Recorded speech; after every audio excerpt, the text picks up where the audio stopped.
Bonjour, donc on va voir comment mettre à jour notre utilitaire de money management pour le Forex. Si vous voyez cette vidéo depuis YouTube, vous allez dans la description et il y a un lien pour aller sur l'article et voir comment ça fonctionne et pourquoi il faut l'utiliser. Donc à gauche, on a notre utilitaire. Là, vous voyez, si je laisse la souris dessus, on peut voir qu'il faut faire CTRL-clic pour ouvrir le lien et vous atterrirez sur la page de droite. Donc comment ça fonctionne? Devise du compte, vous choisissez la devise du compte. Là, notre utilitaire, il est en euros.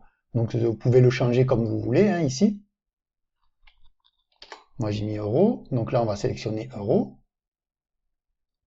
Taille du trade. Alors ça, c'est la valeur du lot. Les comptes, généralement, c'est 100 000. Voilà. Après, si vous avez des comptes spécifiques, il faut faire en fonction. Mais les comptes standards, hein, c'est comme ça. Voilà, je vous l'ai mis ici, en rappel. Donc, calculer. Donc là, on a AUD-CAD. On ne tient pas compte de la première devise, on tient compte de la devise de contrepartie. Donc ici, CAD, ça fait 6,24. Donc on va ici, et là on met 6,24. CHF, 10,83. Voilà, 10,83. Et vous faites ça avec toutes les devises. C'est aussi simple que ça.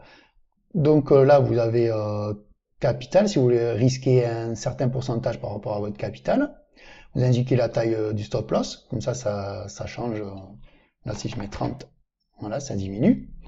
Et ici, si vous voulez un risque monétaire, hein, sans utiliser la taille de capital, vous voulez risquer 50 euros, mais pareil, vous mettez la taille du stop loss et ça vous dira combien de lots vous devez risquer.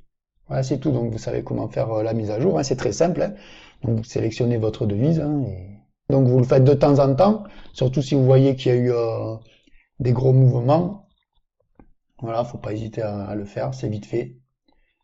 Si vous avez des questions, ben, posez-les, j'y répondrai avec plaisir. Allez, à plus.